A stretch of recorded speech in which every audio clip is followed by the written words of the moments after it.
कर्म कैसे करे का स्वाध्याय हम सभी कर रहे हैं। मुनि क्षमा सागर जी द्वारा विरचित। मंगलम भगवान वीरो मंगलम गौतमो गणी मंगलम कुंद कुंदात्यो जैन धर्मोस्तु मंगलम।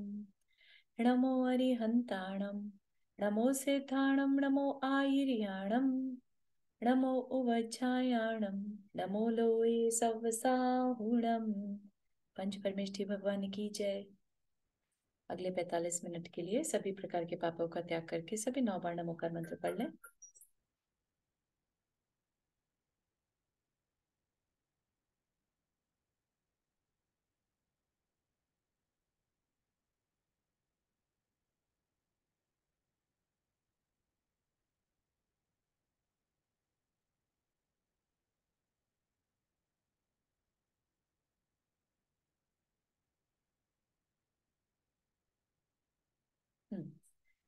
तो हमारा यहाँ पर एक नया चैप्टर हम शुरू करने जा रहे हैं। चैप्टर कहिए या नया कर्म के बारे में हम सीखने वाले हैं, है ना। और हमारा जो ये पूरा टॉपिक है वो कर्म कैसे करें, नाम से ही पता चलता है।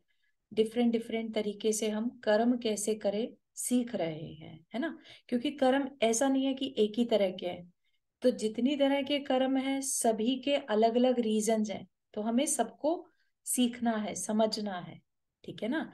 तो एक एक कर्म को लेकर इंडिविजुअली उनको बताया जा रहा है कि ये कर्म करता क्या है और हमने ऐसा क्या किया होगा जो इसकी वजह से हमने ये कर्म अपने लिए बांध लिया। अभी पीछे जो हमारी डिस्कशन चल रही थी वो काफी लंबे समय तक रही, जो कि साता और असाता वेदनी है। दुख और सुख हम कैसे बांधते हैं अपने लिए, उसके बारे में हमारी चर्चा चल रही थी। ठीक, आज जो है बहुत ही इम्पोर्टेंट, जो सबसे इम्पोर्टेंट आई वुड से, कर्म जो है हमारी लाइफ को इम्पैक्ट करता है। ठीक है, सुख दुख तो फिर भी हम एक बार को संभाल सकते हैं, लेकिन अगर ये कर्म नहीं संभला तो हम लाइफ लॉन्ग सिर्फ इस संसार में भटकने के सिवाय और कुछ नहीं कर सकते। ठीक है, इतना इम्पोर्टेंट ये वाला कर्म है। और ये करता क्या है, ये हमारी आंखों पर जैसे कहते हैं ना पट्टी बांध देता है, हमें रियलिटी नहीं देखने देता। सोचिए, अगर आपको किसी चीज की रियलिटी ना देखने दी जाए तो आपको जो कुछ कहा जाएगा आप उसी को सच मानकर उसी में जीते चले जाएंगे, है ना। जैसे आजकल वर्चुअल रियलिटी वाले प्रोग्राम बहुत सारे बनने लगे हैं। उसमें क्या करते हैं, आपकी आंखों पर एक चश्मा लगा दिया जाता है और आपको बिल्कुल सिमुलेशन के थ्रू ऐसा लगता है जैसे वो चीज आपके सामने हो रही है और आपके अंदर वैसे वैसे भाव उठने लगते हैं, है ना। जब तक कि आप वो चश्मा उतार नहीं देते आपके अंदर वैसे ही भाव आएंगे, जैसे आपको डर लग रहा है, आपको गिरने का डर लग रहा है, आप किसी जंगल में पहुंच गए, जिस भी तरह के रिलेटेड वर्चुअल प्रोग्राम कह लीजिए। तो इस तरह के इमोशंस वो कब क्रिएट हो रहे हैं, क्योंकि हम वैसा वहां पर देख रहे हैं। जैसा हम देख रहे हैं वैसा हम फील कर रहे हैं, ठीक है ना।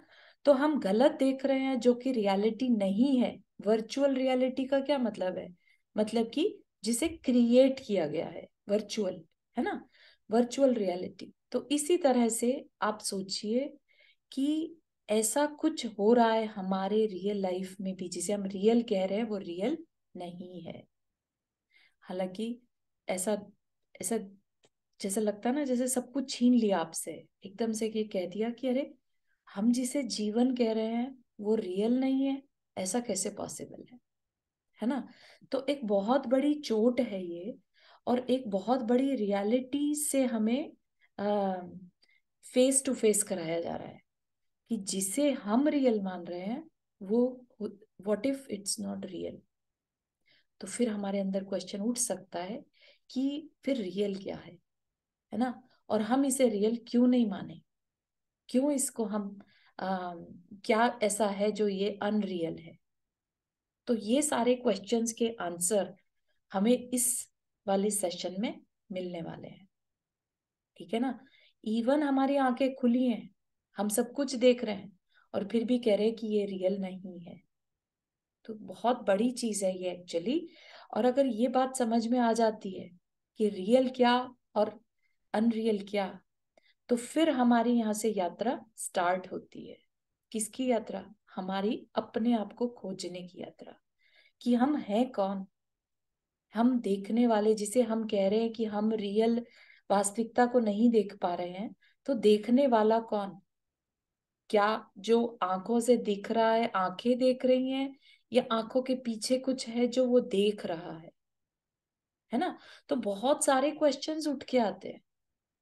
ठीक है, तो बहुत फोकस के साथ ये बात को रियलाइज करिएगा कि इतने डीप क्वेश्चंस होना, कि जो आप देख रहे हैं आंखों से वो जरूरी नहीं है सही है, और जो ये आंखें देख रही हैं इसके पीछे कौन है, तो ये हम हैं। तो हमारी क्या पहचान है फिर? ठीक है ना?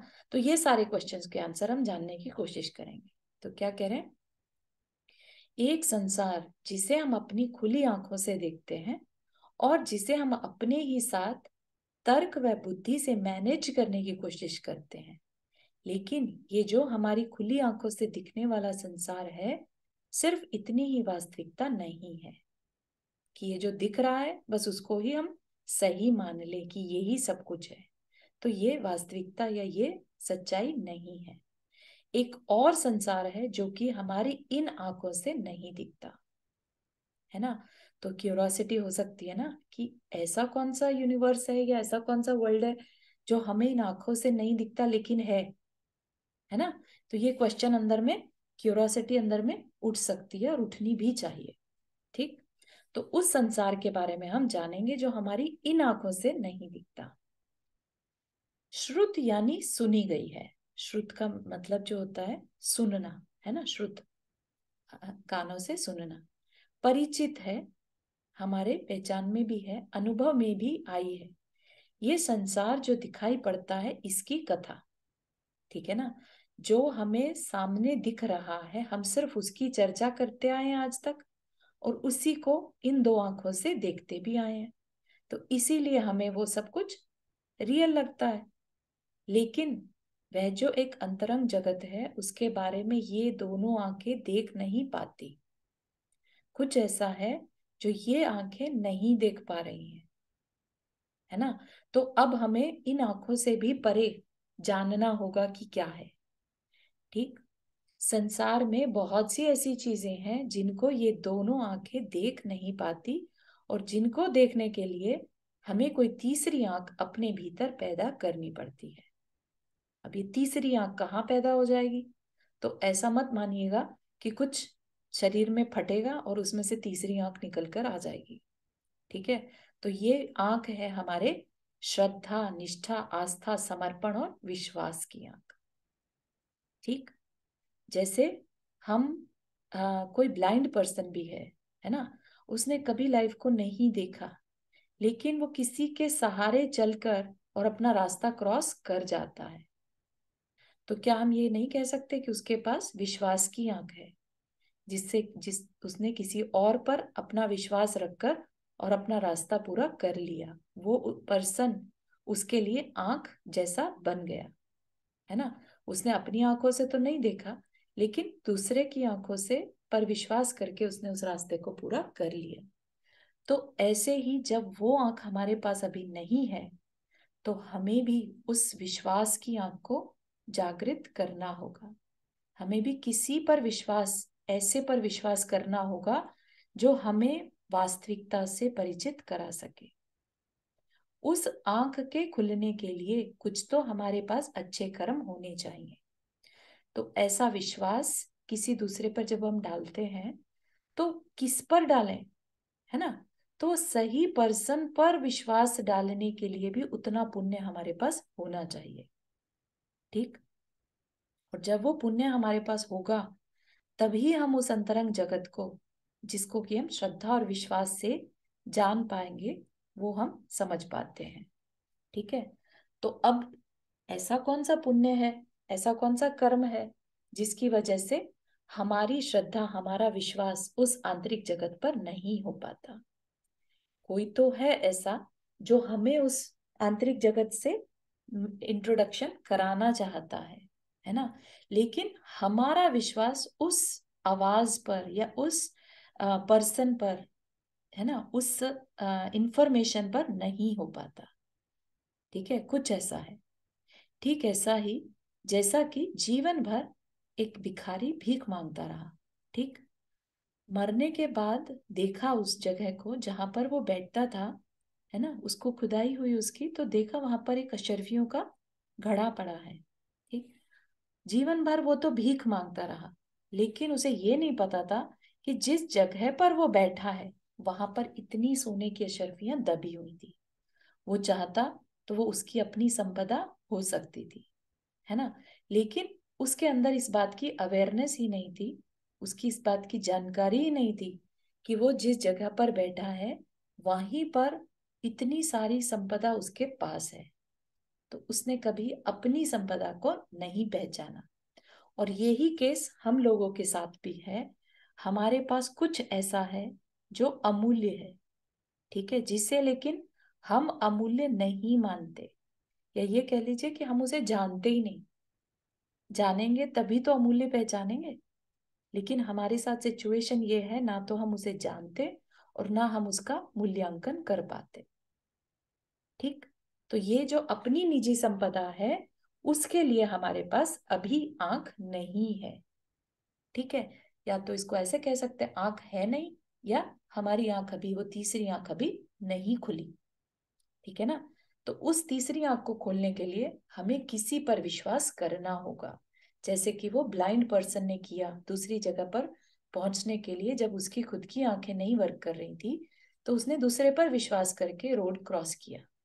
ठीक है ना, उसने अपनी आंख किसी और को बना लिया। तो कह सकते हैं कि अब उसकी आंखें वर्क कर रही हैं, है ना। ये एक तरह से हाइपोथेटिकल वे हो गया कहने का कि उसकी आंखें वर्क कर रही हैं। कैसे कर रही हैं? उसने दूसरे को अपनी आंख बना लिया। ठीक, दूसरे की आंख से अब वो सब कुछ देख पा रहा है। उसका इतना गहरा विश्वास दूसरे के ऊपर हो गया कि जहां वो जाना चाह रहा है वो उसको लेके जा रहा है। ठीक है ना, तो इसी तरह से हमें भी बहुत जबरदस्त विश्वास करना होगा कि नहीं, ऐसा कोई जगत है जो इन आंखों से नहीं दिखता। तो हमें विश्वास की आंख से दूसरे के थ्रू देखना होगा। ठीक, और कितने इंस्टेंसेस हमारी लाइफ में आते हैं जब हमें ये बात को रियलाइज कराया जाता है, लेकिन सहसा हमारी श्रद्धा क्योंकि नहीं बन पाती, हम उन अपॉर्चुनिटीज को इग्नोर करते रहते हैं। ठीक, तो क्या कह रहे हैं कि सिकंदर जैसे लोग भी मरते समय अपने दोनों हाथ बाहर निकाल गए, ये बताने के लिए कि हाथ में कुछ कोई लेकर नहीं जाता। एक सुई भी कोई अपने हाथ में अपने साथ नहीं लेकर जाता। हमने कितने लोगों को, अब इस एज में हम आ चुके हैं जहां हम देखते हैं कि लोग जो मरण को प्राप्त होते हैं एक तिनका भी अपने साथ नहीं ले जा सकते, है ना। सिकंदर जैसे लोग भी ये बता रहे थे कि हम कुछ भी तुम साथ में नहीं ले जा सकते। जो अटैच हो जाता है वो ही हमारे साथ जाता है। अटैच क्या होता है? हमारे साथ हमारे कर्म, हमारी सोच, हमारे परिणाम, है ना।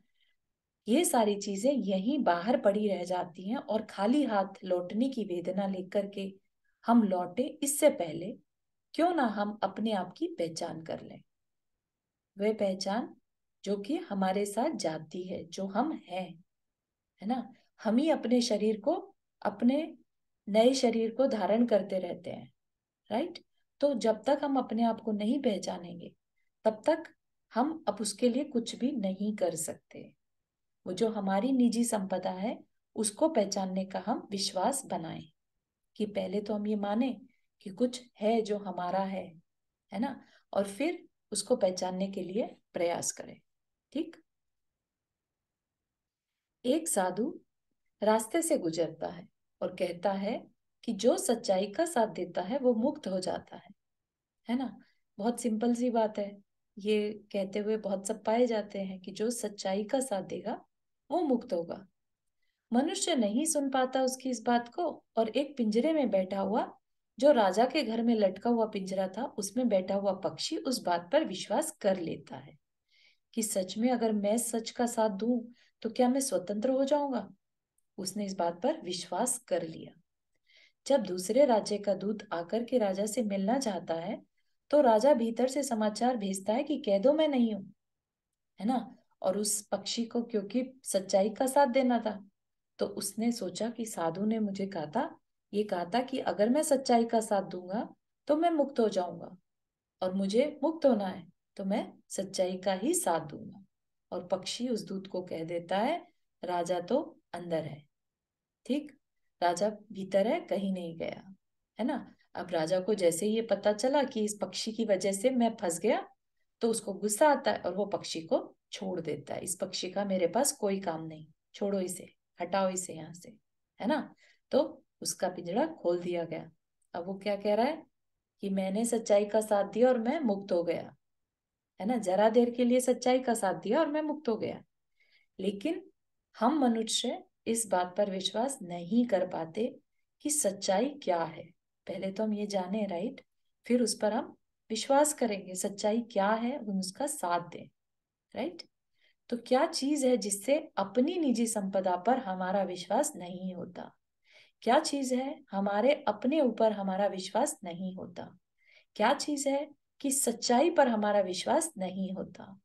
और क्या चीज ऐसी है जो कि सपने को सच मानने के लिए मजबूर कर देती है? सपने को सच मतलब जो दिख रहा है बेसिकली, वो क्या कहा जा रहा है, एक सपने के समान है। जिस दिन हमें सच्चाई का पता चल गया, उस दिन हम सपने से जगे हुए माने जाएंगे। अभी हम सब क्या कर रहे हैं, सो रहे हैं। हम एक तरह से अपनी एक ड्रीम की लाइफ देख रहे हैं। हालांकि ये ड्रीम, ये कह लीजिए 80 साल का चला हमारा, है ना। 80 साल में हमने उस ड्रीम में ही सब कुछ पा लिया, ड्रीम में ही सब कुछ अलग भी हो गया, बिछुड़ भी गया, मिल भी गया, छोटे से हम बड़े भी हो गए, शरीर आया शरीर गया, सब कुछ हो गया। लेकिन कहाँ, एक ड्रीम में, है ना। सुनने में थोड़ा सा अजीब लग रहा होगा, लेकिन ये सबसे बड़ी फिलॉसफी है जिस पर कि हम अगर विश्वास करेंगे तो हम अपना ही कल्याण करेंगे। और एक यही एक ऐसा सच है, यहीं से हमारी सारी जर्नी शुरू होती है। यहाँ से अगर हमारी आईज ओपन होती हैं, उसी को अवेकनिंग बोलते हैं। वेस्टर्न वर्ल्ड में इसी को अवेकनिंग बोलते हैं। हमारी जैन भाषा में इसी को सम्यक दर्शन बोलते हैं। ठीक है ना। तो उसके बिना यात्रा स्टार्ट नहीं होगी। अगर हम सोते ही रहेंगे, सपना ही देखते रहेंगे, तो हमें क्या फर्क पड़ रहा है? जिस दिन जागेंगे उस दिन तकलीफ होगी कि अरे हमने तो कुछ किया ही नहीं, सपने में ही सारी जिंदगी निकाल दी जितना टाइम था, है ना। पाने लायक बाहर में कुछ भी नहीं है, और जो है वो मेरे भीतर है। कितनी बड़ी बात है ना। हम अपनी पूरी लाइफ कुछ पाने में लगा दे रहे हैं। हमने क्या रख रखे हैं मायने पाने के, कि हम कोई अच्छा पद पालें, हम इतनी वेल्थ इकट्ठी कर लें तो हम खुश हैं। हम, हमारे लाइफ का गोल क्या है, इतने मिलियंस और बिलियंस वट एवर, जिसकी भी जितनी लिमिट है सोचने की, उसने वहां तक की अपनी लिमिट बना के गोल बना लिया। किसी ने अपने पोजीशन का गोल बना लिया, किसी ने अपने संपत्ति का गोल बना लिया, किसी ने अपने फैमिली का गोल बना लिया, है ना। तो सब अपने अपने लेवल पर बाहर में गोल बनाने में लगे हैं। किसी ने भी ये गोल नहीं बनाया कि मैं अपने को पहचानूं, राइट। और जो मेरे को गोल बनाना चाहिए वो कहीं बाहर में नहीं है, अपने ही अंदर में है। अंदर में एक आंख को खोल के देखना है कि जो सबसे इंपॉर्टेंट है वो बाहर में कहीं नहीं है, मेरे अंदर में है। समझ में आ रही है बात थोड़ी बहुत? Does it make sense? Hmm. तो क्या कह रहे हैं, एक एग्जाम्पल से समझा रहे हैं, एक स्टोरी से। क्या हुआ, राजा का राजकुमार बीमार था। ठीक है, राजा का बेटा, हर एक को अपने बेटे से बहुत प्यार रहता है, राजा को भी था। वो उसके सिरहाने बैठे रहे और झपकी लग गई। तब उन्होंने सपने में अपने 12 बेटे और बहुत बड़ा साम्राज्य देखा। ठीक है, सपने में हम कहीं के कहीं पहुंच जाते हैं। वो राजा भी पहुंचा। राजा को एक बेटे की जगह अब अपने सपने में 12 बेटे दिखाई दे रहे हैं, और बहुत बड़ा राज्य, जो उसकी खुली आंख से उतना राज्य उतना बड़ा नहीं था। ठीक, उसको बहुत बड़ा राज्य दिखाई दे रहा है। इतने में राजकुमार मर गया। ठीक, जो रियल में जो जिसे हम रियल मानते हैं, उसमें उस राजकुमार का मरण हो गया।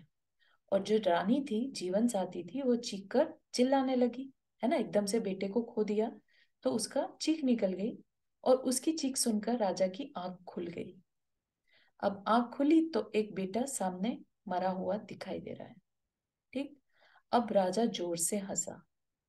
लोगों को लगा शायद पागल हो गया दुख में, है ना।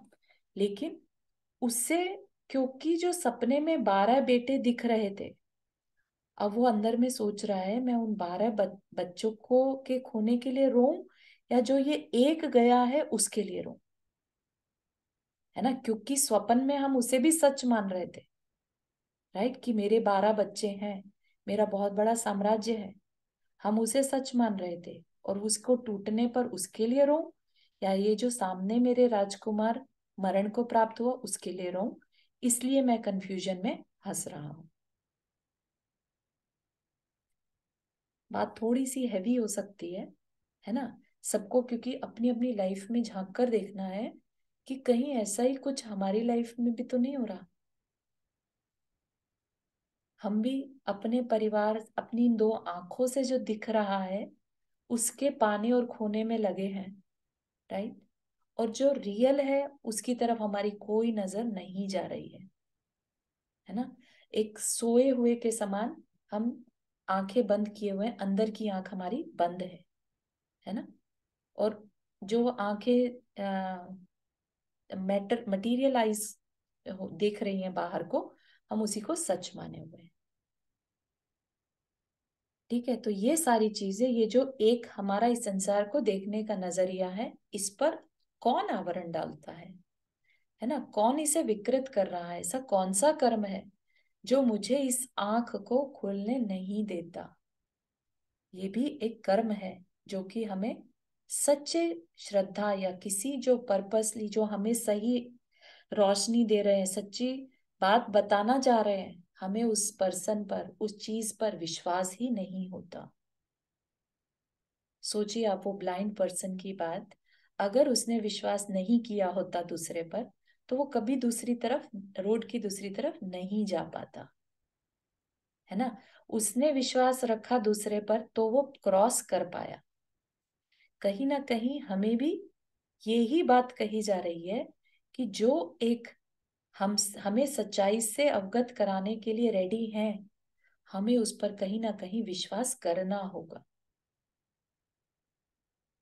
राइट। लेकिन अगर नहीं हो रहा है, माना हर एक को तो नहीं हो सकता ना एकदम से, अगर नहीं हो रहा है तो हम उस पर भी थोड़ा विचार करें कि ऐसा क्या हमने किया होगा कि एक पर्सन को तो यकीन हो जा रहा है और मुझे नहीं हो रहा है। ये भी तो एक क्वेश्चन अंदर में हो सकता है ना, कि सामने वाला इतने कॉन्फिडेंटली इस चीज पर यकीन कर पा रहा है, इसको समझ पा रहा है, इसको अनुभव कर पा रहा है, मैं क्यों नहीं। या ये अंदर में आ सकता है ख्याल कि मैं इतना लकी कैसे, और आज तक भले ही मैंने ना समझाओ लेकिन आज मुझे बात समझ में आ गई, आज तक क्यों नहीं आ रही थी। या इतने मिलियंस और बिलियंस ऑफ पीपल हैं, उनको क्यों नहीं ये बात समझ में आती। मैंने ऐसा क्या काम किया था जिसकी वजह से मुझे आज ये बात सुनने मिली, और मुझे ऐसे आ, विश्वास कर वाले लोग मिले जो मुझे इस बात को बता रहे हैं, इतनी स्ट्रांगली बता रहे हैं कि मैं कौन हूं, है ना। दोनों ही तरीके से हम बात को समझ सकते हैं, सोच सकते हैं कि अगर हमें मिली तो हमने ऐसा क्या किया होगा, या हमें आज तक नहीं मिली तो आज तक क्यों नहीं मिली थी। किसी भी तरह से हम अपने आप को क्वेश्चन कर सकते हैं। ठीक, तो जो हमें 7 तत्वों का श्रद्धा नहीं होने देते, हालांकि 7 तत्वों की जानकारी हमें हो सकता है यहाँ पर कुछ लोगों को ना हो, तो इसलिए इसको हम बहुत ज्यादा अभी डिटेल में नहीं जाएंगे। हम क्या सोच, किस पर डिस्कशन रखेंगे, सच्चे देवगुरु शास्त्र, ऐसे पर्सन पर जो हमें सही राह दिखाने चाहते हैं, जो हमें हमारे अंतरंग में झांकना, सही क्या है, वास्तविकता क्या है, वो बताना जा रहे हैं, लेकिन हमें उस पर श्रद्धा नहीं हो पाता। ऐसा कौन सा कर्म है जो मुझे श्रद्धान होने से रोकता है। ठीक, जो मेरे जीवन के लिए हितकारी है उन पर मेरा विश्वास क्यों नहीं बनने देता? जहां जहां भी आत्मा की और मेरे कल्याण की चर्चा होती है, वहां मेरी रुचि क्यों नहीं जागृत होती? है ना? बहुत सारे लोग तो ऐसे ही हैं इनफैक्ट, जिनको कि आत्मा की बात भी करें तो ऐसा लगता है कि क्या टाइम वेस्ट करना, है ना? क्योंकि उनकी सारी नजर कहाँ है? बाहर के जो उन्होंने गोल्स बना लिए हैं उनमें टाइम लगाना तो उन्हें बहुत अच्छा लगता है। लेकिन अगर ये कहा जाए कि अपने अंदर झांक कर देखो, हम कौन है इस बारे में कभी तो विचार करो। हम गलत काम क्यों ना करें क्योंकि हमारी आत्मा का कल्याण नहीं है उसमें। तो इन चीजों में इंटरेस्ट ही नहीं आता कि हम अपने आत्मा के कल्याण की थोड़ी सी भी वरी करें, है ना? तो ये भी एक, इसके पीछे भी एक रीजन है। खाली आप अंदर से क्वेश्चन भले ही कर लें कि मेरी रुचि क्यों नहीं हो रही है, मुझे क्यों नहीं इंटरेस्ट आ रहा है, लेकिन जब तक आप उसके कारण तक नहीं जाएंगे तब तक आप उस चीज को दूर नहीं कर पाएंगे। ठीक है? तो क्यूरोसिटी होना is a beginning of that, there is a chance कि आप अवेकनिंग की तरफ पहुंच पाएंगे। ठीक है ना? जिसके अंदर इंटरेस्ट ही नहीं आया, क्यूरोसिटी नहीं आई, तो उसके लिए तो कोई क्वेश्चन ही नहीं है। ठीक है ना? तो हम ये भी संदर्भ में सोच सकते हैं कि आत्म कल्याण के लिए मेरा कोई भी इंटरेस्ट नहीं बनता और संसार के प्रपंच में मैं इतना इंटरेस्टेड रहता हूँ, है ना? इस तरह का क्वेश्चन भी हर एक के मन में नहीं आता।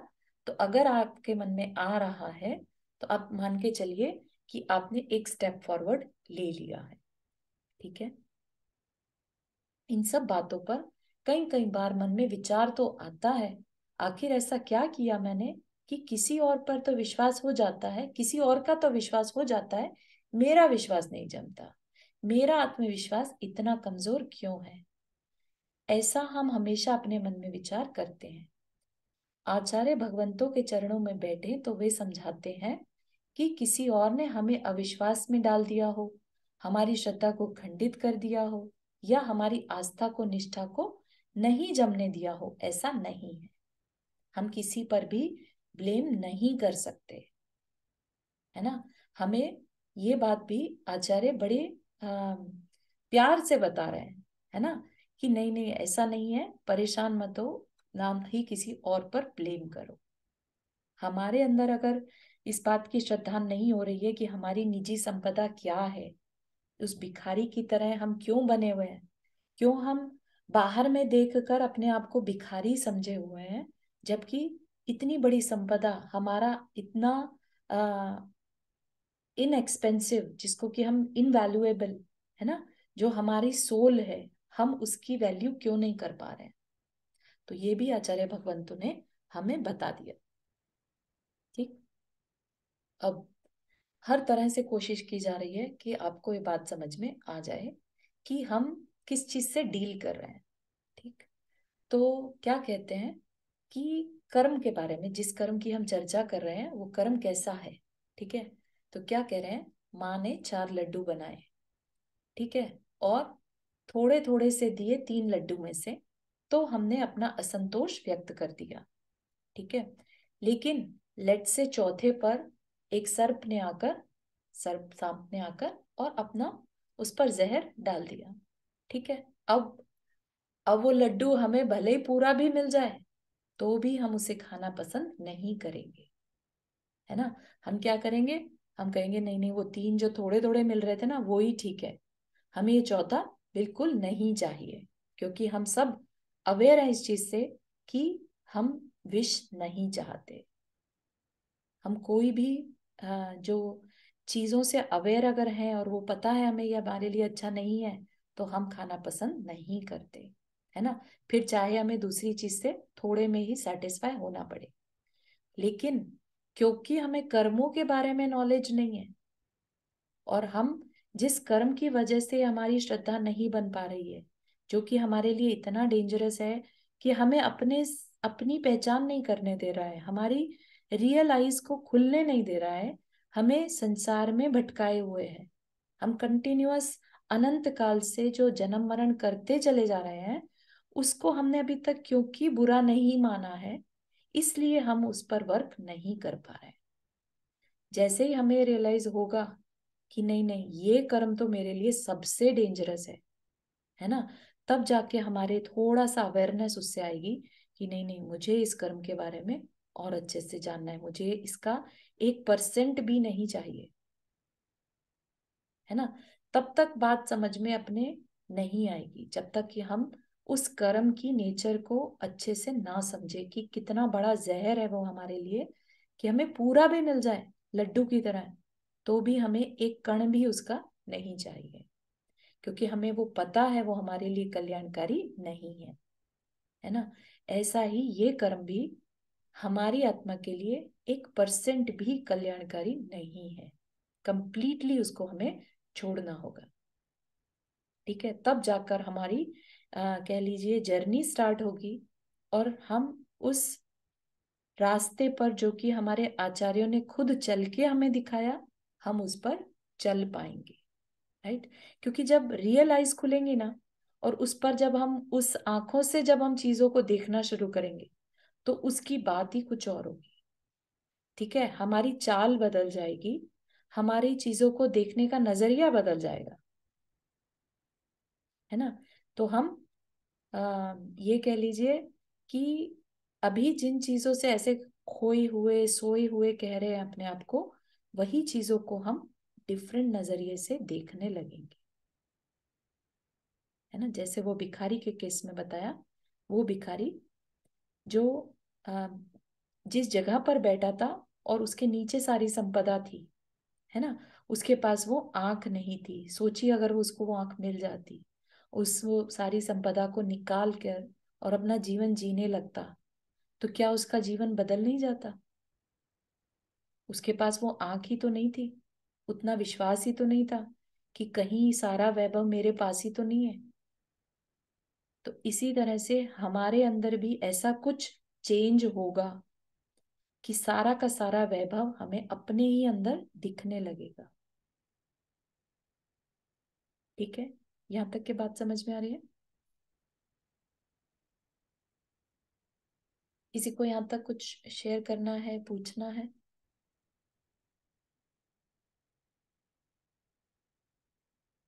थोड़ा सा मुझे फीडबैक चाहिएगा इसमें कि ये जो एक कर्म है, ये सबसे इम्पोर्टेंट है क्योंकि यहीं से हमारी यात्रा स्टार्ट होती है। तो इसलिए अगर इसकी हमें क्लैरिटी नहीं होगी, तो हमारे बाकी कर्मों को जानकर भी हम उतना बेनिफिट नहीं ले पाएंगे।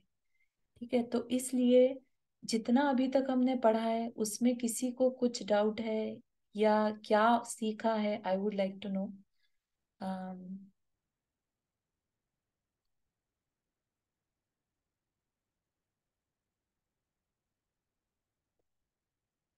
तो अब शुड आई एज्यूम कि सबको सब कुछ समझ में आ रहा है और हम इसमें इस पर वर्क करना चाह रहे हैं, इस कर्म के ऊपर?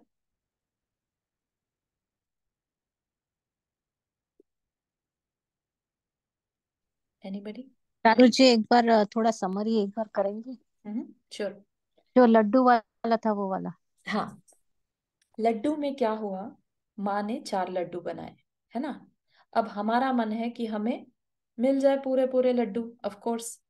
माँ ने क्या किया, 3 तो थोड़े थोड़े से दिए। हमें थोड़ा सा अंदर में लगा कि 3 पूरे क्यों नहीं दे रही है, थोड़ा थोड़ा क्यों दे रही है ना। फिर क्या हुआ, चौथा लड्डू जो था, उस पर हमें पता चला कि जहर गिर गया था। अब माँ ने हमें पूरा लड्डू दे दिया। अब यहाँ पर माँ का इंटेंशन बुरा नहीं है, मान लीजिए कि उसको नहीं मालूम था और उसने वो लड्डू पूरा दे दिया, और आपको पता है कि उस पे सर्प ने जहर गिरा दिया था। ठीक है, अब वो आपको पूरा भी मिल जाए तो भी आपको नहीं चाहिए, है ना। और अब वो 3 लड्डू में से जो थोड़ा थोड़ा भी मिला, तो आपको सेटिस्फेक्शन होने लगेगा कि ठीक है, कुछ तो मिला, है ना। तो जो पूरा लड्डू मिलने के बाद भी आपने उसको एक्सेप्ट क्यों नहीं किया, अगर आप सोचें, क्योंकि आपको पता है कि वो जहर आपके लिए कल्याणकारी नहीं है। और जो चीज कल्याणकारी नहीं है, वो आपको पूरी भी मिल जाए, उसका कोई पर्पस आपकी लाइफ में नहीं है। ठीक, इसी तरह से कर्म में भी यहाँ पर ये जो लड्डू हैं वो किसको रिप्रेजेंट कर रहे हैं, घातीय कर्मों को। ठीक, तो चारों में से, 4 घातीय कर्मों में से एक कर्म ऐसा है, अगर वो हमें मिलता है तो हमारे लिए जहर की तरह से काम करता है, हमें उसका 1% भी नहीं चाहिए, और वो कर्म है मोहनीय कर्म। ठीक है, जिसकी चर्चा हम करने वाले हैं कि हम कैसे बांध लेते हैं। क्लियर हुआ शिल्पा जी? हाँ हाँ, मतलब आप जो भी बाहर की चीजें हमें हम्म। अट्रैक्ट करती है ना, हम्म। तो वो हो गया सारा मोहनीय कर्म ना, सीधी। हाँ, और जो अट्रैक्ट करती हैं या आंखों से दिखता रहे लेकिन उनकी रियलिटी क्या है, ये बात हमें क्लियर रहे, रियलाइज हो, हाँ। है ना। हाँ। अट्रैक्ट कर रही है एक चीज तो ये हो गई, है ना। और हम्म। एक है कि हम सब कुछ समझ रहे हैं कि नहीं। पहली बात, हम एक तो है कि देखिए, एक बच्चा जितनी आसक्ति से अपने खिलौनों के साथ खेलता है ना, पेरेंट्स भी क्या उसी आसक्ति के साथ खिलौनों के साथ खेलेंगे? नहीं, राइट। क्योंकि पेरेंट्स को पता है ये जस्ट खिलौने हैं, थोड़ी देर के लिए टाइम पास है। ठीक है, तो ऐसा हम्म। क्या हो गया, बच्चे की अंडरस्टैंडिंग में और बड़े की अंडरस्टैंडिंग में डिफरेंस आ गया।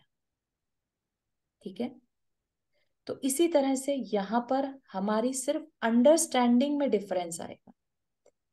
हमारे लिए इन आंखों से जो दिख रहा है वो क्या है, वो सही है या गलत है, या कुछ और है जो दिखना चाहिए उसमें, है ना। हम किस नजर से चीजों को देखें, एक तरह से हमें एक डिफरेंट नजरिया मिल जाएगा। हम्म। ठीक है, हमारी आसक्ति उसमें पूरी तरह छूट ही जाए ये जरूरी नहीं है अभी। वो डिपेंड करेगा हमारे मोहनीय कर्म का जो दूसरा पार्ट है, चारित्र के ऊपर, चारित्र मौन, हाँ। है ना, उस पे डिपेंड करेगा। लेकिन एटलीस्ट हम समझे तो सही कि ये चीज जो है ये मेरी आसक्ति है, बाकी कुछ नहीं, इससे मेरा कोई फायदा नहीं है। ठीक है ना, तो सिर्फ अभी अंडरस्टैंडिंग नजरिया चाहिए हमें। ठीक है। हाँ, समझ।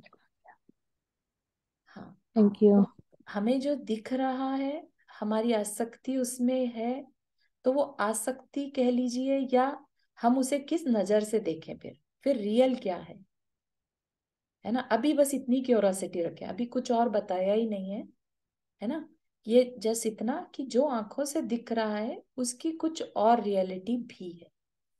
ठीक,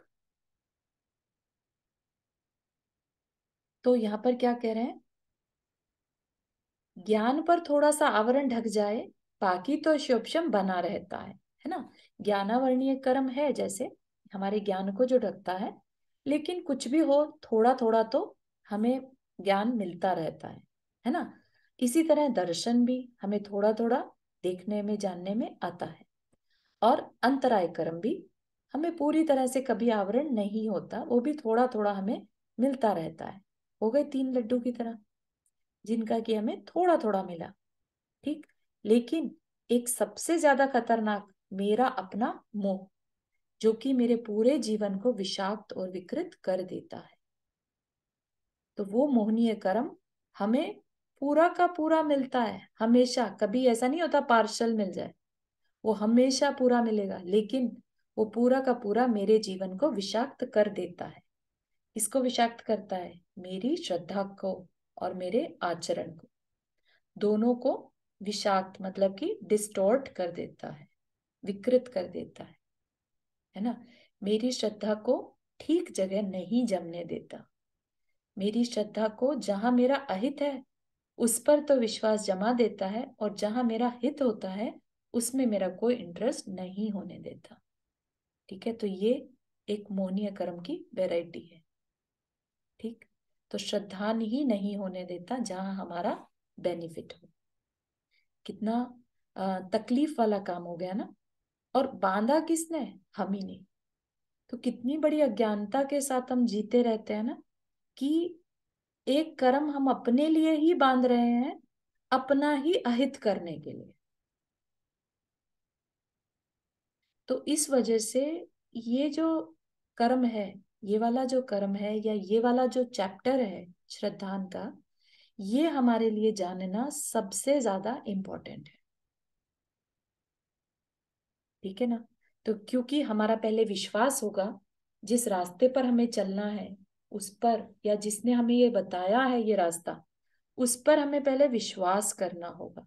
और विश्वास कब तक नहीं होगा? जब तक ये कर्म हमारे को तकलीफ दिए हुए है। समझ रहे हैं आप? तो अब आचार्य फिर हमें बता देंगे कि आपने जिस तरीके से इसको बांधा है, अगर आप इसका ऑपोजिट करने लगे तो आप इसका इफेक्ट कम हो सकता है। तो इतना गिव अप करने की भी जरूरत नहीं है कि अगर ये कर्म उदय में आ रखा है हमारे, तो हमारा जब श्रद्धा होगा ही नहीं तो हम करें क्या, है ना। तो ऐसा भी नहीं मानना कि हम कुछ कर नहीं सकते। अगर कुछ कर ही नहीं सकते होते तो फिर यहाँ पर हम ये महाराज हमारे लिए प्रवचन नहीं दे रहे होते, है ना। कुछ कर सकते हैं, इसीलिए वो इतनी मेहनत कर रहे हैं कि नहीं कुछ पॉसिबल है। पहले जान लो किस लिए ऐसा हुआ, और फिर दो चीजें कर सकते हो। एक तो उसको रिपीट मत करो उस गलती को, और जो गलती कर ली है उसका ऑपोजिट करने लग जाओ, है ना। यही तो होता है ना, हम गलती से कुछ स्क्रिबल कर देते हैं किसी पेपर पर, तो हमें और जबकि नहीं करना था। तो हम दो काम कर सकते हैं ना, एक तो एक्स्ट्रा स्क्रिबल ना करें, और दूसरा जो ऑलरेडी स्क्रिबल हो गया उसको मिटाना शुरू कर दें। राइट, तो हमने मिटाने में क्या किया, जो काम किया था उसको अंडू कर रहे हैं।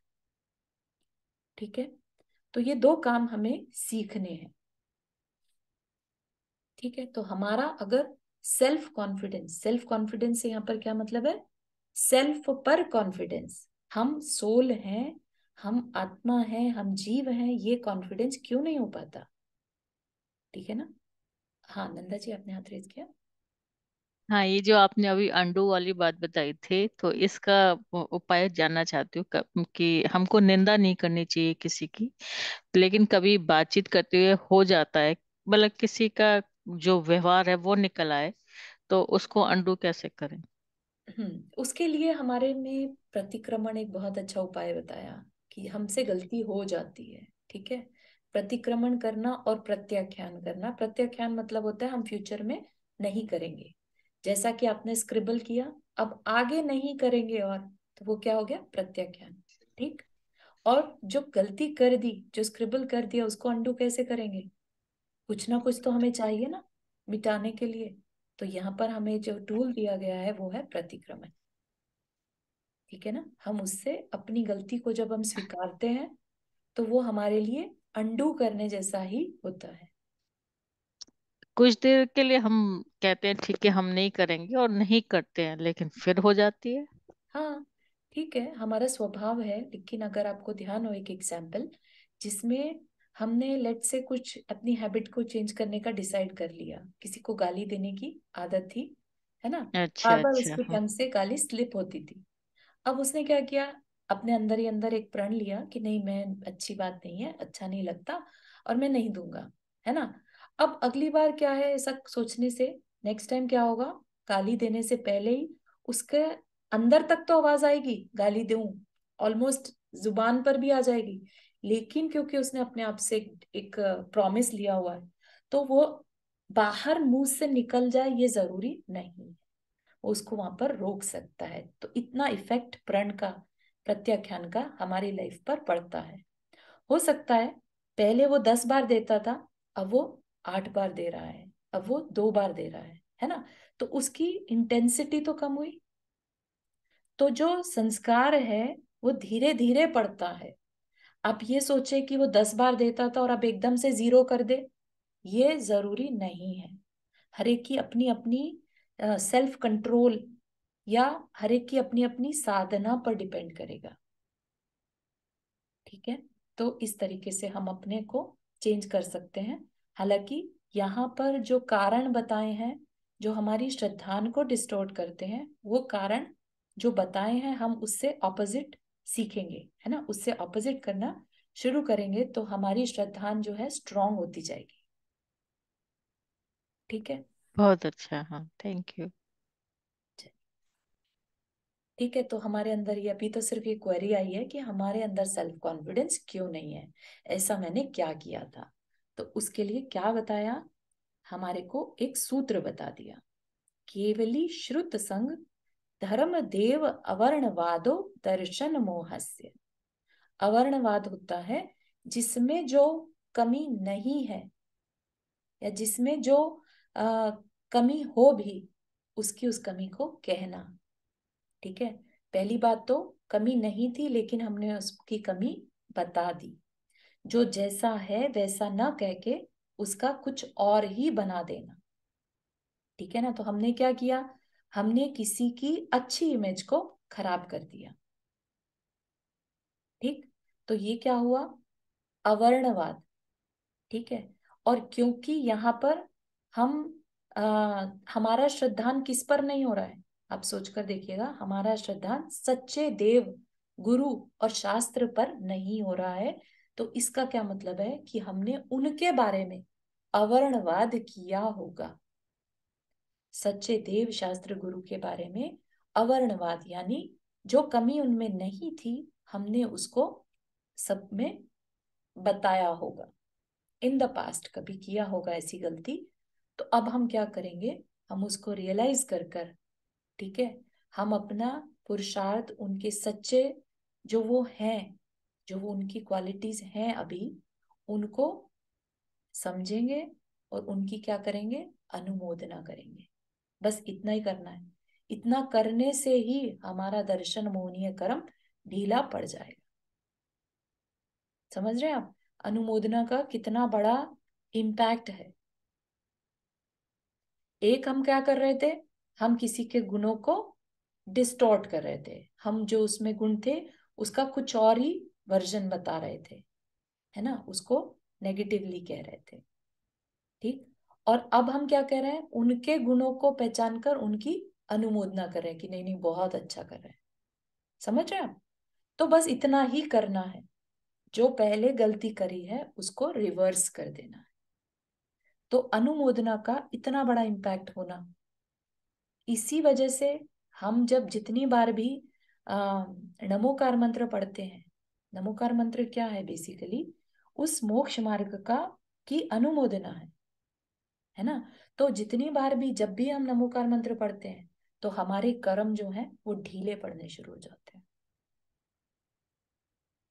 ठीक है, तो नमोकार मंत्र को हल्के में मत लीजिएगा, बहुत पावरफुल है, सिर्फ इस वजह से क्योंकि वो हमारे हम एक साइंटिफिकली वर्क कर रहा है।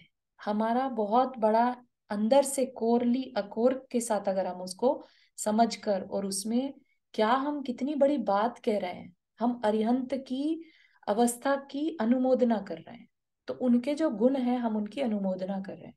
ठीक है, पहले कभी अवर्णवाद किया था, उनके गुणों को कुछ डिफरेंट ही रूप में हमने कह दिया था, उनकी जो कमियां उनमें नहीं थी वो भी हम बाहर में सबको बता रहे थे। ठीक है ना, और अब हम उनसे अपोजिट करना शुरू कर दिया।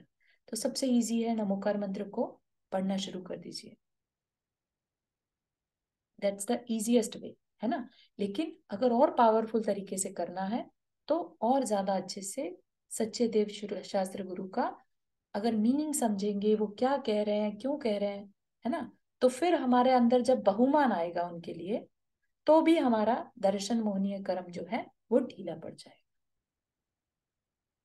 मेक सेंस, इसको हम और अच्छे से पढ़ेंगे, अभी सिर्फ उसका आपको थोड़ा सा इंट्रोडक्शन दिया है। हाँ नंदा जी, आप याद रहे इसके।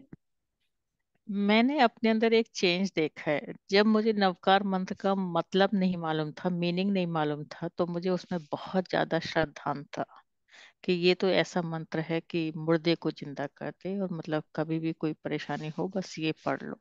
हम्म, फिर जब मुझे इसका मीनिंग पता चला तो मुझे लगता है अरे हम सिर्फ नमस्ते ही तो कर रहे हैं तो मेरा श्रद्धान थोड़ा कम हो गया है। ओहो, तो कैसे बढ़ाना चाहिए? हम्म, थोड़ा गड़बड़ हो गया ना, हाँ, मतलब ये गड़बड़ हो ऑपोजिट हो गया। गया। नॉर्मली लोगों का उल्टा होता है, जब मीनिंग जान जाते हैं तो आप इसको थोड़ा और अच्छे से समझने की कोशिश करिएगा। अपन इसको और कंटिन्यू करेंगे नेक्स्ट क्लास में भी, कि नमस्कार खाली करने से कैसे ये पावरफुल हो गया, हाँ, है ना। अब ये तो लगता आप है। जब समझेंगे ना उसके पॉइंट्स को या उसके साइंटिफिक लॉजिक को, तो आपका विश्वास डेफिनेटली इसमें और बढ़ेगा ही बढ़ेगा। It's no brainer in there, क्योंकि मेरा खुद का बहुत ज्यादा बढ़ा है उसमें। अभी जो नमोकार मंत्र पढ़ने का तरीका है या उसमें जो विजुअल हो पाता है, वो पहले नहीं होता था। पहले वो सिर्फ अक्षर थे, पहले वो सिर्फ अक्षर थे हमारे लिए, है ना। लेकिन अब हमारे लिए वो एक टूल बन गया है कर्म को काटने का। ठीक है ना। पता नहीं, मैंने बच्चों को स्कूल में पढ़ाती थी तब मतलब मीनिंग सीखा इसका। हम्म। तो फिर हाँ मतलब अब कुछ करना पड़ेगा। हाँ, हाँ हाँ, बिल्कुल करेंगे ना, साथ में करेंगे, डोंट वरी। ठीक यहाँ है। पर और भी लोग ऐसे हो सकते हैं जिनको इस तरह की सिचुएशन आती हो या नमोकार मंत्र पर उस लेवल से श्रद्धा ना हो पाता हो, विच इज ओके, है ना। हमें कहीं पर भी अपने आप को ये नहीं मानना है कि हम ऐसे क्यों हैं। और क्यूरोसिटी होना बहुत अच्छी बात है, लेकिन गिल्ट में नहीं जाइएगा कि हम ऐसे क्यों हैं। ठीक है। अपने को जो भी अपनी कमियां हैं, अपने को सबसे अच्छा उपाय बता रखा है प्रतिक्रमण।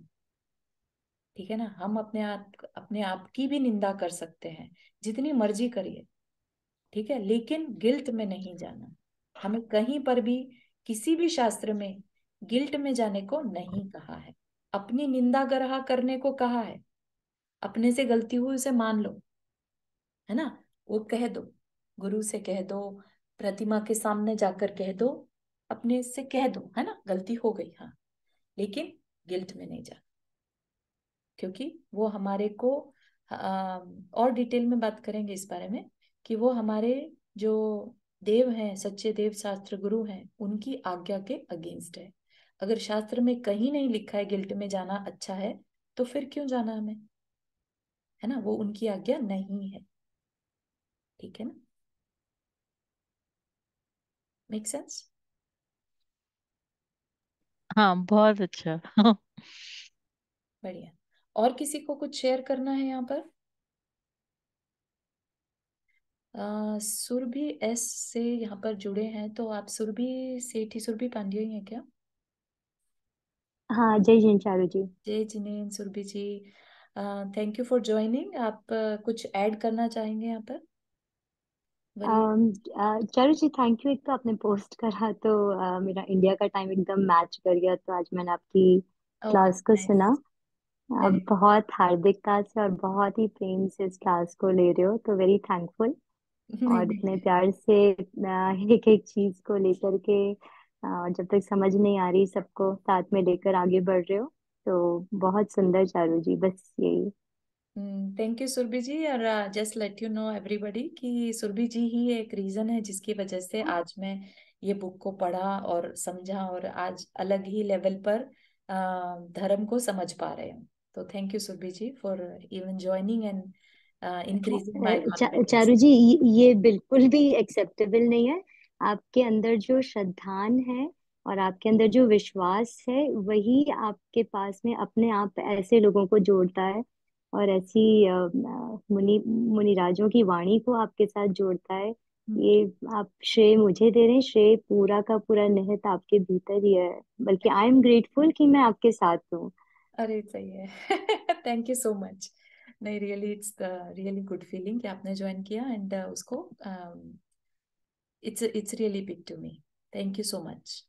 और किसी को यहाँ पर कुछ शेयर करना है, ऐड करना है? क्योंकि ये जो, as I said, this chapter is very very important for our life. It's a life changing कर्म अपने लिए। अगर हम इसका थोड़ा सा भी अपनी लाइफ में ले आएंगे, तो आपकी लाइफ का बिल्कुल टर्न अराउंड हो जाएगा, you know. And I don't have words for this कि कितना बड़ा टर्न अराउंड होगा। अगर मौका लगेगा तो उस तक भी हम जरूर पहुंचेंगे, है ना। आई विल एक्सप्लेन कि क्या चेंज होगा। तो कोई अपने एक्सपीरियंस या अपनी अंडरस्टैंडिंग को बताना चाहेगा कि कैसा लगा? कुछ लोग यहाँ पर शायद पहली बार जुड़े हैं। अ, नीरव शाह है, सुशीला शाह।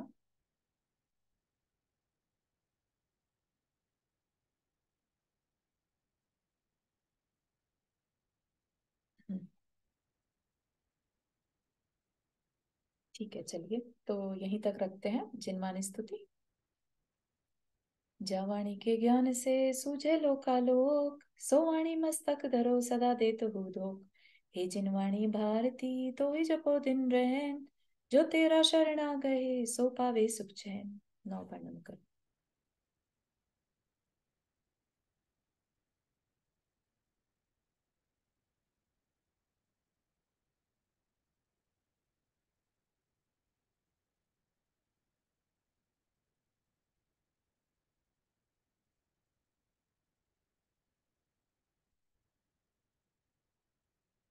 सभी को जय जिनेन्द्र।